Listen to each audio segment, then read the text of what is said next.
This conference will now be recorded. Okay. All right. Tonight I'm going to talk about the Battle of Okinawa. And you can see on the screen on the left roughly where Okinawa is. It is an island maybe, 30 miles long and very narrow. It's not a big island, but it has some very treacherous terrain. And where it located within the vicinity of Japan, it is about 300 air miles from Tokyo. Not only that, it's less than 200 miles to both Hiroshima or Nagasaki. So in terms of its strategic location, it had some potential value in a number of different areas, and I'm going to talk about those different strategic objectives. But it is the target of what we were talking about earlier of the Okinawa campaign. But first, I want to tell you a little bit about a writer named Victor Davis Hanson. He's the man that wrote the book that I took most of this from. He was born in 53, so he's not quite 70. He's a conservative commentator, classicist, and military historian, and he has written a wide range of military history. He's been a commentator on modern art warfare and on ancient warfare. He's also a commentator about contemporary politics. And you can see that he's both the National Review and the Washington Times, which alludes to his conservativeness. He was a registered member of the Democratic Party, but he's also a conservative who voted for George W. Bush, and he's now a registered independent. He praised the Trump administration primarily because of its inspired and impressive cabinet members. You can decide for yourself which cabinet members he was most impressed with. He's a neoconservative, and what he writes is somewhat controversial. I won't say that he's a mainstream commentator. His comments are a little bit different. I want to talk about the book that I got this material from. It's called The Ripples of Battle: How Wars Were Fought Long Ago and How They Determine How We Fight Today and How We Live, even How We Think. This is really an interesting book. It was published in 2003, and he's convinced that the effects of war don't remain local to a specific instance. They persist long after the incident itself. To him, battles transform history more than wars transform history. And he illustrates this with 3 battles. One is an ancient Greek battle, which I acknowledge I did not read. The other 2 are about Shiloh and Okinawa.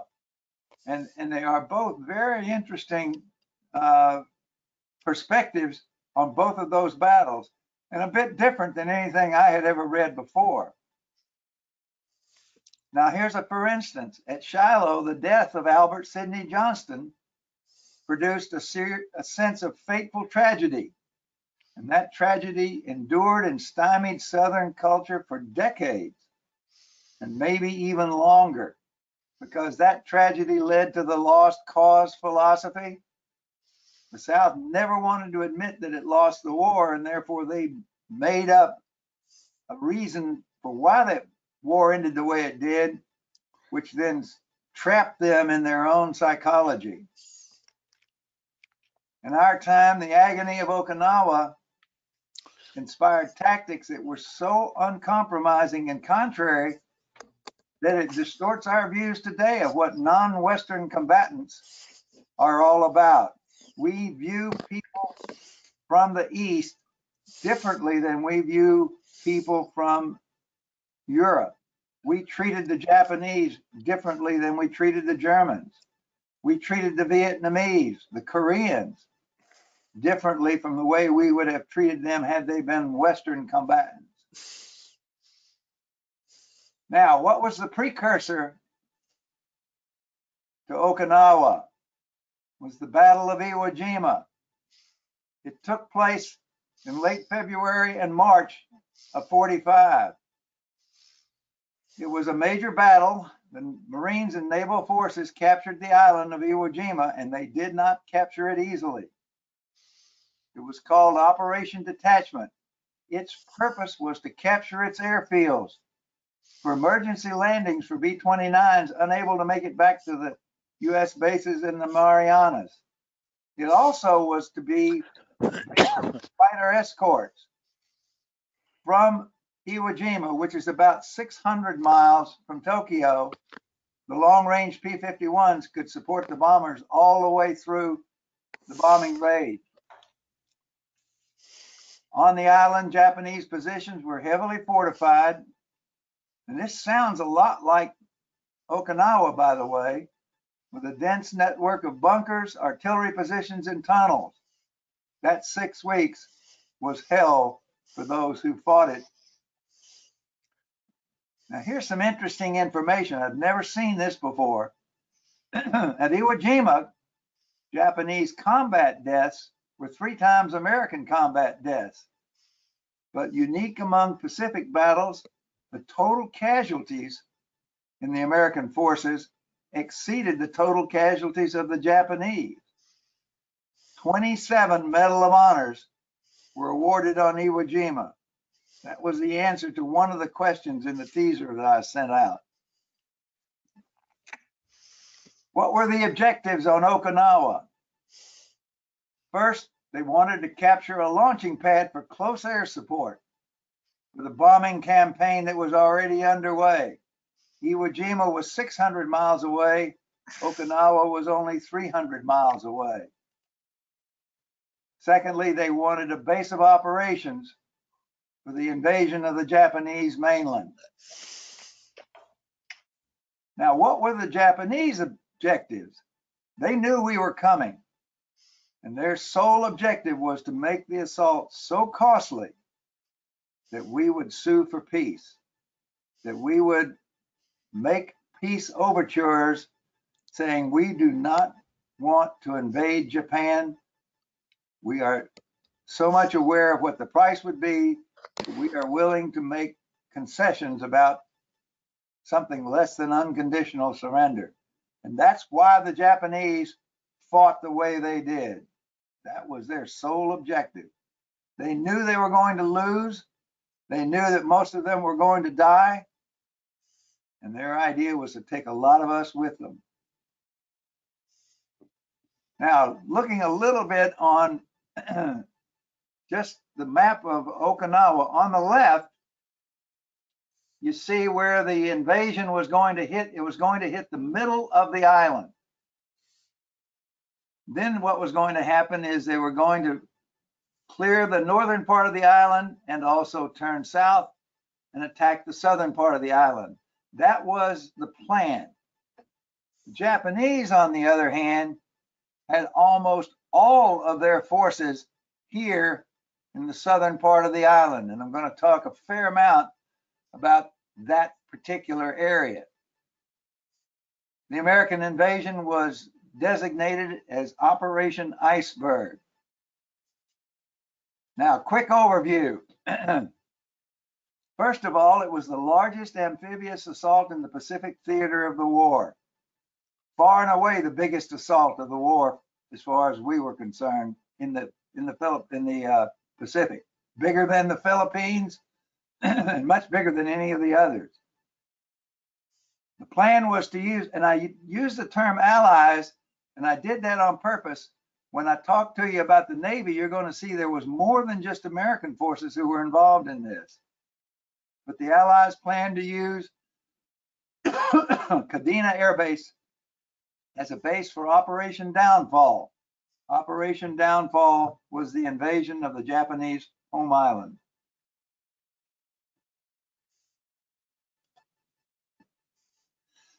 The American force was the 10th Army. The 10th Army consisted of 4 infantry divisions and 3 Marine divisions. Counting all the strap hangers and support troops, 180,000 men. They were going to fight on an island that's supported by, or that is full of Japanese troops. 75,000 Japanese troops were on Okinawa. Roughly speaking, this engagement was a little bit more than 3 times as big as Iwo Jima on both sides. The battle was known as the Typhoon of Steel because of its fighting fierceness, its kamikaze attacks, and the sheer numbers of ships and armored vehicles that assaulted the island. And I'm going to give you some idea of numbers a little bit later on.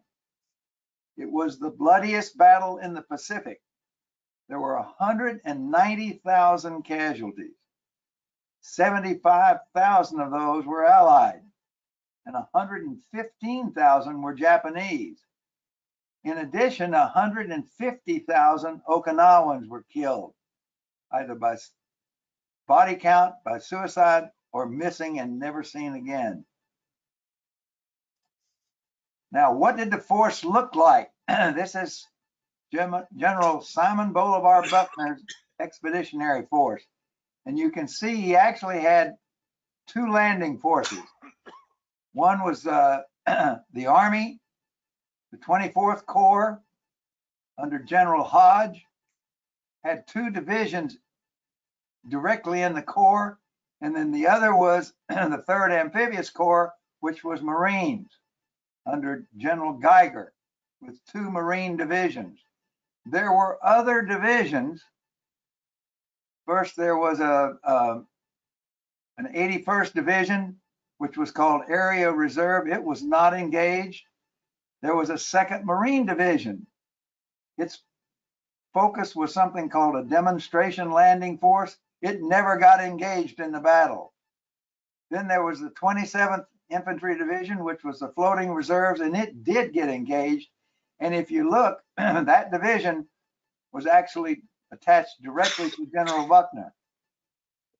And then there was the 77th Division Reinforced, which was the Western Islands Landing Force under General Bruce. That's what the landing force looked like. Now, what did the Navy look like? The Navy had 1,600 ships, 11 fleet carriers, 28 additional carriers, 18 battleships, and I'm not going to read any more to you, 130 destroyers, attack transports, cargo ships, submarine chasers, minesweepers, etc. It was a huge naval task force. In addition to that, there was a Royal Navy component of the Naval Order of Battle. There were 5 British fleet carriers at Okinawa. I've never heard that. 2 battleships, 7 light cruisers, and 14 destroyers. And what the Royal Navy wound up doing was, during the battle, it actually went to Formosa to interdict any Japanese coming from Formosa to reinforce Okinawa. But they were involved in the fighting. They were involved in a number of different incidents. They were not nearly as large a component as the U.S. Navy, and how they coordinated between all those 1,600 ships, I have no idea. Maybe Bill could tell us sometime. What in the world does command and control look like for 1,600 ships floating around in the water? Tell you a little bit about Simon Bolivar Buckner. He was a lieutenant general in the Army during World War II. His father was Confederate General Simon Bolivar Buckner. His father was also governor of Kentucky. Buckner originally went to VMI, and his father then got him an appointment to the military academy. He graduated from West Point in 1908, and if you do the math, he was not a young man when he was the commanding general. He was the only older general that I can think of was MacArthur. MacArthur was the class of '03. As Jerry said earlier, he had served in the Pacific Theater of Operations and commanded the defenses of Alaska early in the war. Most of his time in the Army was in various staff positions. Towards the end, he started working with troops, but most of his long tenure in the Army was in staff positions. He was at the Command and General Staff School, at the War College, and all of that. In July of 1944, he was sent to Hawaii to organize the 10th Army to prepare for the Battle of Okinawa. The 10th Army was the last major army constituted for the war. I'll get back to this later, but he was criticized for failing to adjust his tactics as the fighting unfolded. As they started to see how strongly the Japanese were entrenched and were not going to give up easily, there was more than one person, including the Marines, that said, go around behind them, land in their rear with a Marine division, and he had a Marine division available. He would not do it. He chose frontal assaults after frontal assaults. It almost would say he was caught in the World War I technology. He was killed during the closing days of the battle by artillery fire. He was the highest ranking U.S. general, lost to enemy fire during World War II. Now, who was the 10th Army? And this is a bit interesting. It was the last Army level command established during the war, and it included divisions from both the Army and the Marine Corps. And I tried to find if there had been precedents for that. I could find no other army that incorporated both Marines and U.S. Army troops. The forces that landed in the Philippines, that MacArthur took into the Philippines, were all U.S. Army. To my knowledge, there were no Marines in the Philippines. The 10th Army was included assault forces for the invasion. It included a tactical air force. It included a tactical naval force. It included an island command whose role was to oversee preparation for use in the assault on the Japanese homeland. 10th Army had 180,000 men. The plan of the 10th Army was to isolate the southern part of the island by seizing the isthmus in the middle, cut the island in half, move south and north, break up the Japanese forces, bypass strong points, and mop up remaining resistance at leisure. That was the plan the 10th Army went into Okinawa with. This did not happen according to plan. Now, this is my comment. I didn't even read this in the book I was reading, but Army commanders did not then and still don't utilize Marines well. They were using the Marines the same way they used Army troops, and that's not what Marines do well. Marines are shock troops. They are not particularly proficient once they're engaged in long-term slugging it out kinds of in battles. The landing itself, on March 31st, the Marines of the Amphibious Reconnaissance Battalion landed without opposition just 8 miles west of the Okinawan capital. The main landing was made by the 24th Corps and the 3rd Amphibious Corps on 1 April. The 2nd Marine Division, that's the one down here. Remember, I said they were never actually engaged. They conducted a demonstration on the southeastern coast, but they did not actually land down there. They never did land down there. The 10th Army was now ashore, and it experienced minimal resistance in this area. The Japanese did not intend to try to contest the landing. I want to introduce you to somebody you probably have never heard of. His name is Lieutenant General Mitsuru Yusujima. He was the Japanese commanding general in Okinawa. He had also served during the Sino-Japanese War. He commanded an infantry group in Burma early in the war, and then he assumed command of the 32nd Army after having been the commandant of the Japanese Military Academy. He was a calm, capable professional soldier. He was well thought of by his troops. But what he did was he entrusted operational details to his subordinates. His second in command was Major General Isamu Cho. He was known as a decisive, forceful personality. These two people disagreed almost regularly about what to do next now that the Americans were here. Yusujima was particularly focused on staying on the defensive, bring the Americans in close, cause as much damage as you can, and then slowly retreat. Cho was interested in counterattack. He believed that the thing to do was, once the Americans were in close, was attack.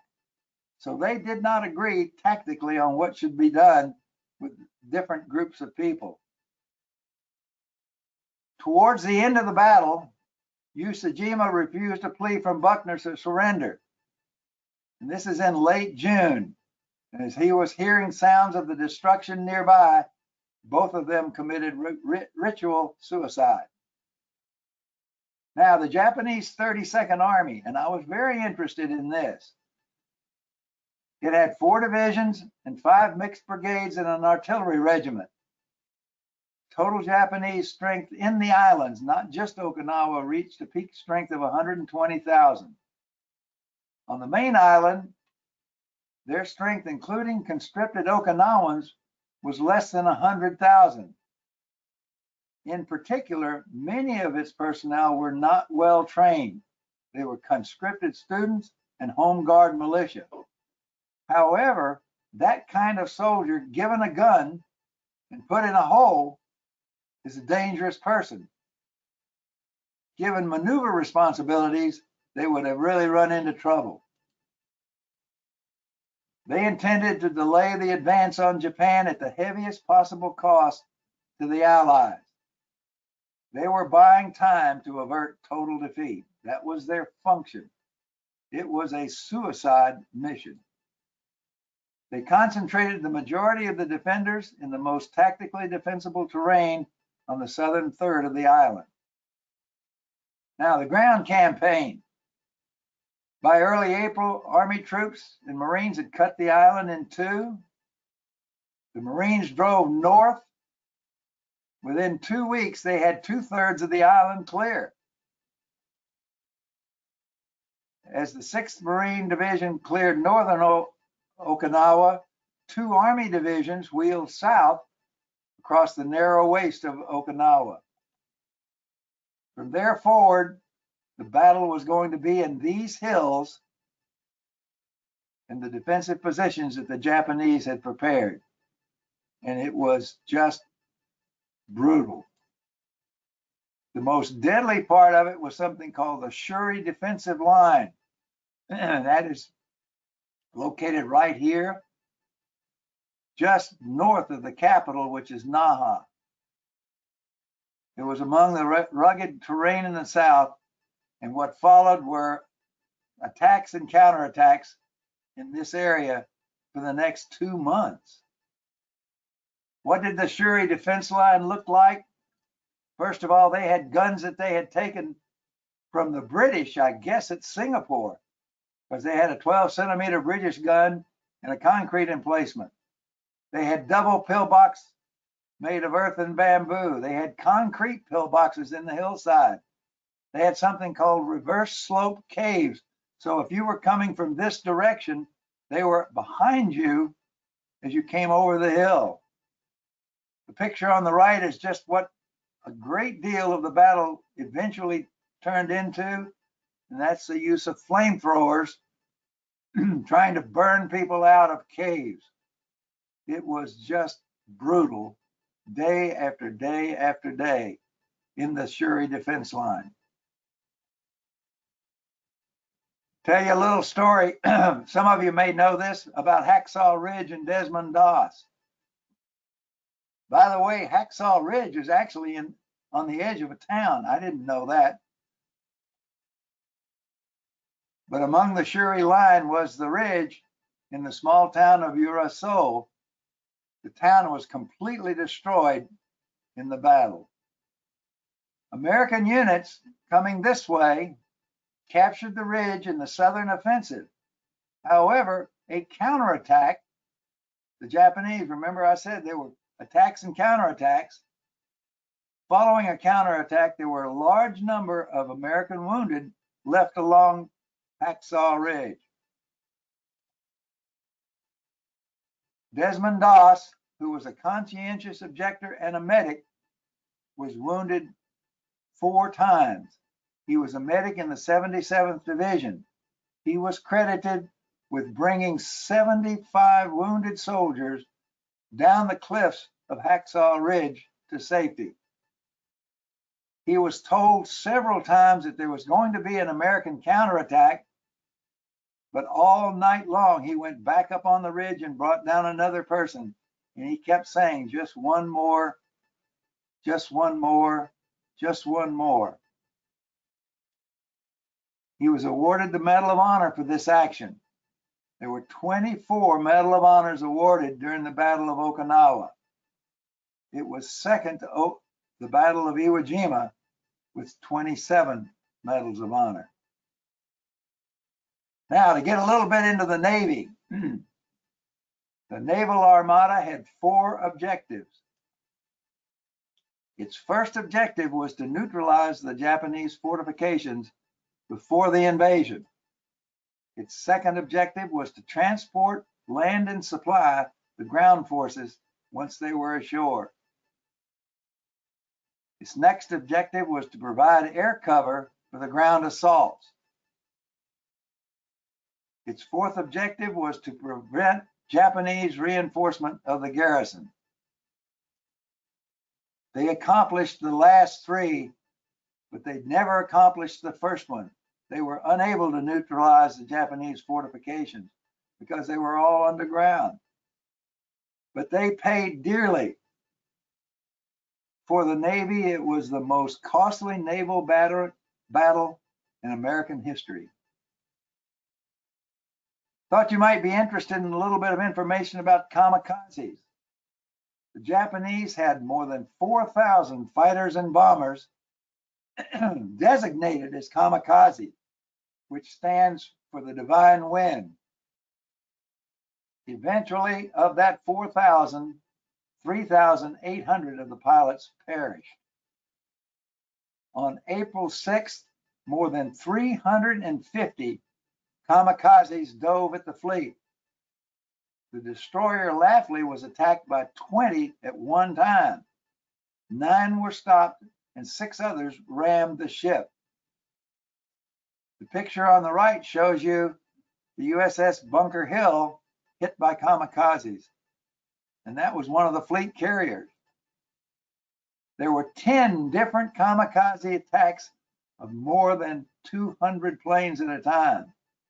They damaged the Enterprise, they damaged the Intrepid, and they sank numerous destroyers. A total of 13 destroyers were sunk at Okinawa. By the end of the war, these kamikazes had damaged 23 carriers, 5 battleships, 9 cruisers, and you can read the rest of it. It was interesting to read about how these men signed up for this. They knew that they were going on one-way trips. Most of them were relatively inexperienced pilots. They were not skilled pilots, and they knew that their mission was to fly their planes into the American ships. Now, here's a little piece of information I have heard of but had never read very much about, something called the Baca Bomb. It was a purpose-built, rocket-powered, human-guided kamikaze attack aircraft. Literally, if you look at it, It was a 2,600-pound bomb that had a pilot. It was only intended to go in one direction. It was very fast, but also very short range. So it had to be carried into combat by these parasite aircraft, as a parasite aircraft by a Japanese Betty bomber. The Betty bombers were actually developed sometime before the beginning of the war. They didn't ever build another one better, but these bombers were vulnerable to carrier-borne fighters. In action during the Battle of Okinawa, Bacas were able to sink or damage some escort vehicles and transport ships, but they never hit a major warship with one. They built 850 of these Baca bombs. 75 of them were used in Okinawa. You can guess what they were going to do with the other 775. Now, the battleship Yamato. The Japanese built two huge battleships, the Yamato and the Musashi. They were the most powerful battleships ever built, 72,000 tons. They were armed with 9 18-inch guns. Those were the largest guns ever mounted on a warship. Yamato went to the Battle of Leyte Gulf. It was hit by planes from the USS Exit with armor-piercing bombs and suffered moderate damage, but not to put it out of action. Her sister ship, the other 72,000-ton battleship, was sunk at the Battle of Leyte Gulf. Halsey at Leyte Gulf went on a wild goose chase. The Japanese admiral sent some ships north. Halsey followed them with most of his fleet. Yamato then engaged surface targets for the only time in her career. The USS Gambier Bay, which was a escort carrier, was sunk at Leyte Gulf. Yamato was sent to Okinawa. When it was sent to Okinawa, it was only fueled with enough fuel for a one-way trip. They never expected it to come back. It never got close to the island. It was sunk by carrier aircraft. Following Jerry's lead of having some interesting digressions, I want you to know a little bit about Ernie Pyle. You've probably heard the name. He was a Pulitzer Prize-winning journalist and war correspondent, born in 1900 and died in April of 1945. He was best known for his stories about ordinary American soldiers during the Second World War. He spent most of his time in the European theater from 1942 to 1944. He came into the Pacific Theater in 1945. He won the Pulitzer Prize for his account of infantry soldiers taken from a first-person perspective. He was killed by enemy fire on one of the small islands off the main island of Okinawa called Iwo Jima. He was killed by sniper fire. Casualties. The bloodiest battle of the Pacific War. The battle claimed more than 20,000 American soldiers and 100,000 Japanese, including the commanding generals on both sides. The Americans suffered a total of 80,000 casualties, and they included in that the 7,700 who died of wounds or non-combat deaths. 10th Army, back to the 10th Army I told you about before, suffered comparable casualties on Okinawa to Patton's 3rd Army in the entire European War. That's how significant the Battle of Okinawa was. In addition, at least 100,000 civilians were either killed in combat or ordered to commit suicide by the Japanese military. And you've probably seen pictures of people jumping off of cliffs. What were the outcomes of Okinawa? What was the immediate outcome? The largest amphibious operation in the history of warfare was called Operation Downfall. It was planned for the invasion of Japan, the islands of Kyushu and Honshu. It would use the combined resources of all of the Army, Navy, and Air Force, except that I suspect that Air Force in that case is Army Air Force. Preparations were being made with target dates. Now, this is in the summer of 45. They planned to invade Kyushu in the 1st of December, 1945. The 1st of March, they were going to invade Honshu. A study that Secretary of War Stimson had made estimated 1.7 to 4 million American casualties. In that number were 400 to 800,000 fatalities and 5 to 10 million Japanese fatalities. So as they were planning downfall, that's what they thought was going to happen. With these projections, Harry Truman chose the atomic bombs at Hiroshima and Nagasaki. Conclusions and lessons.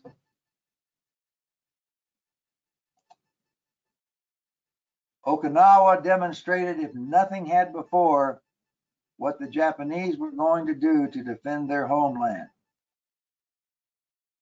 However, its significance was overlooked in other key events of the era. The key events were the ending of the war in Europe.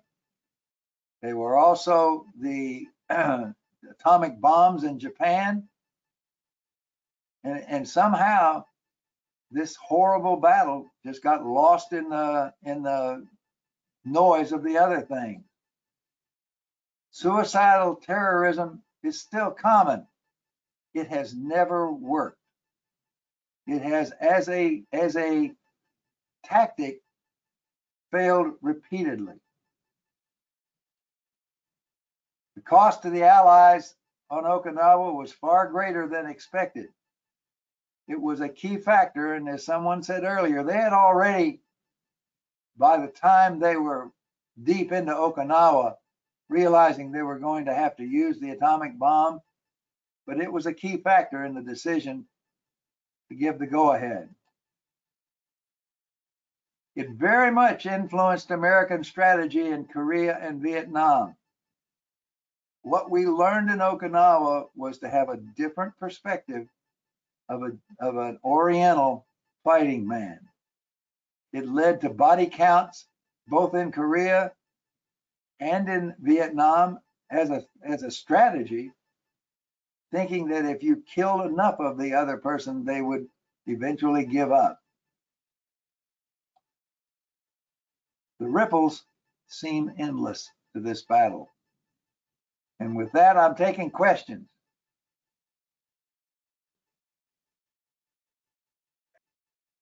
Hey, George, I got a couple questions. Where that tombstone you sold some for Ernie Pyle, where was he buried? Was he in Arlington? No, I think he's in Hawaii. I'm pretty sure. Hawaii. Okay. I think it's Hawaii. And did Truman participate in the discussion of this battle?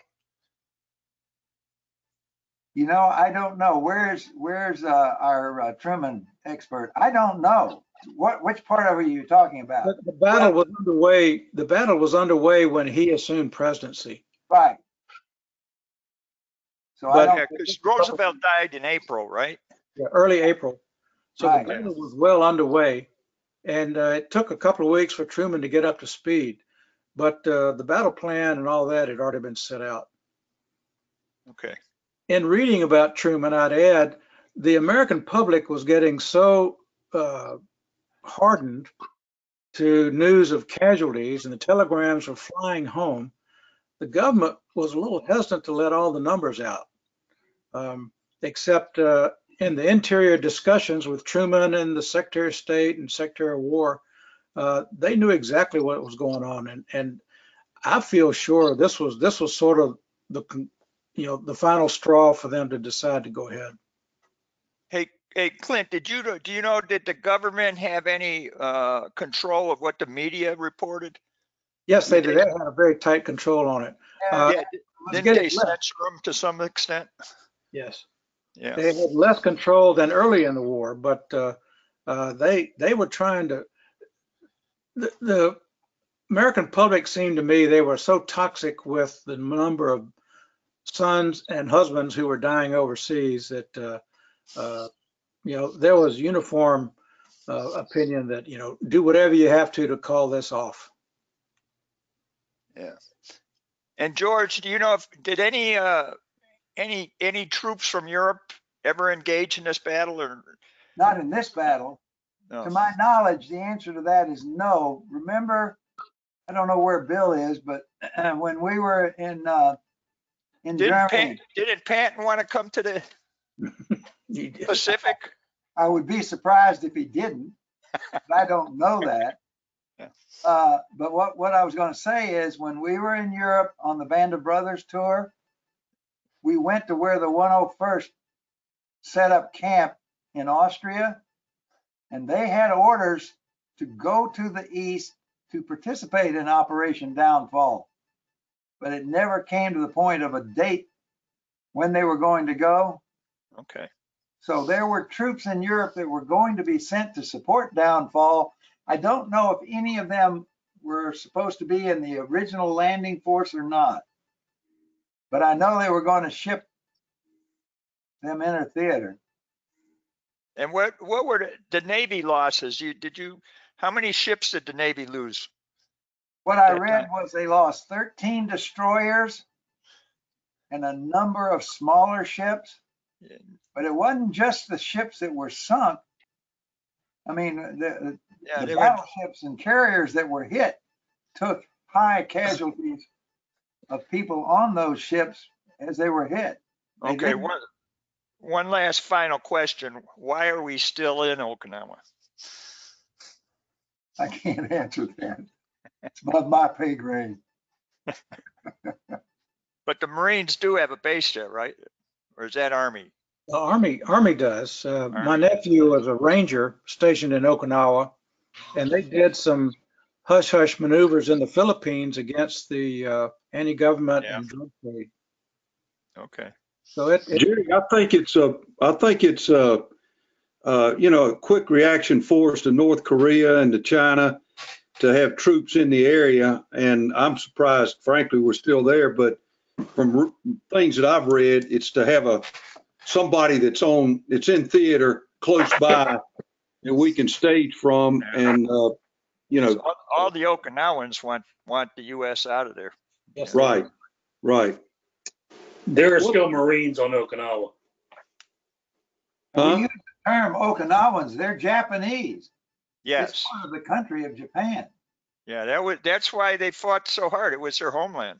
Yeah. True, but so was Iwo Jima. Yeah. One quick footnote on destroyers being small ships. The reason that so many of them suffered is the destroyers were on picket duty, and they were on the outer limits with radar trying to pick up the incoming airplanes to alert the troop ships and the capital ships that were much closer in.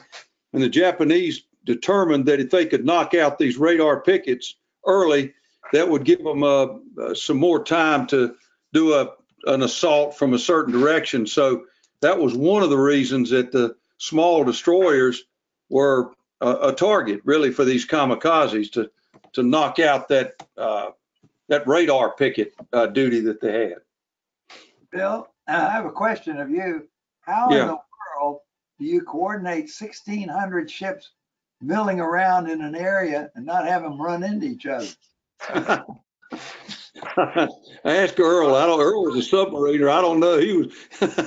I have no idea. You had to keep an eye on everybody. That's for sure. They were in there close, and I don't know. That was above, like you said, that's above my pay grade. I wouldn't have any idea on close that. quarters maneuvers, huh? Yeah. Yeah. You just kind of hope you don't bump into anybody. But that, I believe, you talked about the Laffey, which was termed the destroyer Laffey, hit so many times. She was dubbed the ship that would not die. And the Laffey is down at Patriots Point in Charleston, South Carolina, Right. which you can go aboard now.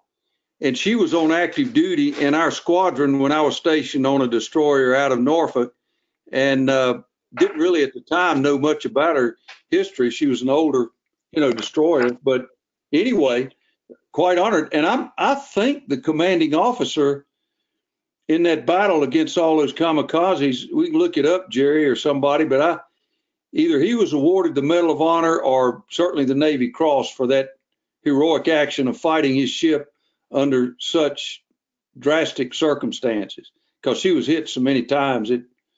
I'm surprised it didn't sink. Yeah. George, did you have any total Medal of Honors awarded for Okinawa? 24. 24 was. Okay. And they Where did were- Wasn't the most? Pardon? Which battle in World War II had the most? Iwo Jima. At 27, right? Right.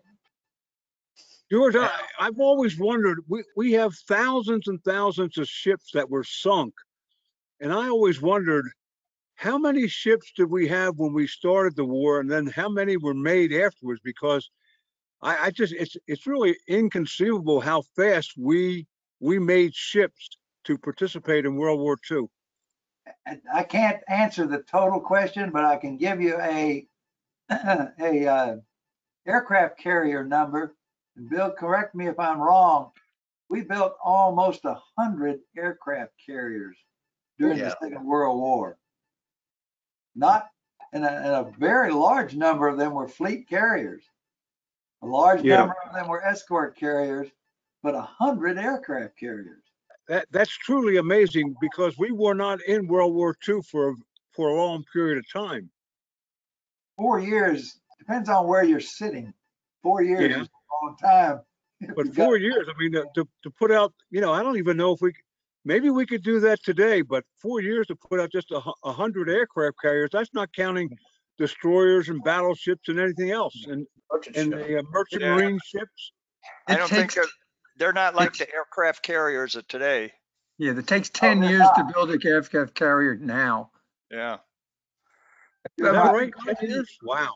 Yeah, it takes forever. But anyway, with regard to the atomic bomb and the use of it, I don't think the top military was people were brought into the atomic bomb decision or question until they knew that they had one that worked, which wasn't really until I think late June or early July. So they were marching full speed ahead with this invasion plan.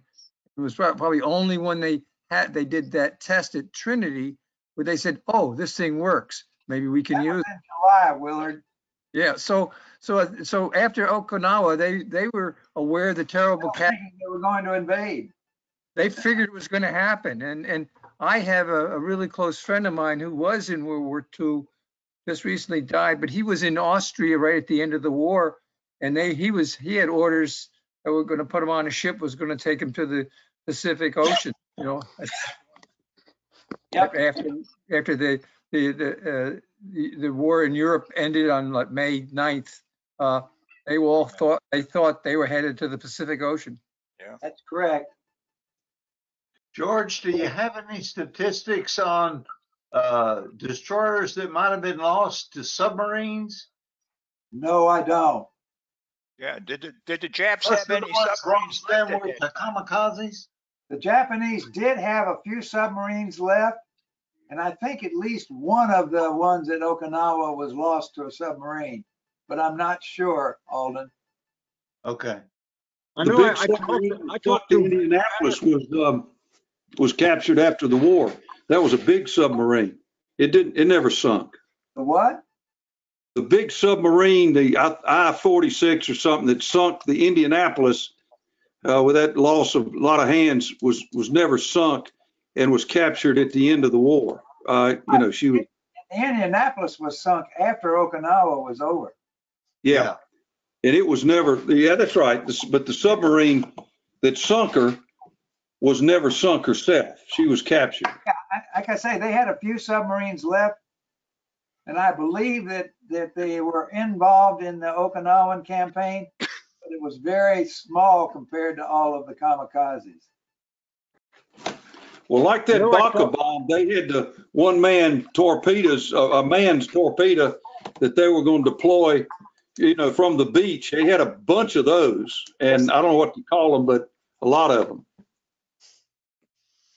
And they were going to use them. Yeah. I talked to Vince Patterson last week. I asked him how many merchant marine ships were sunk during World War II, and he said 1,500. That sounds about right. Yeah. That's ungodly, unbelievable.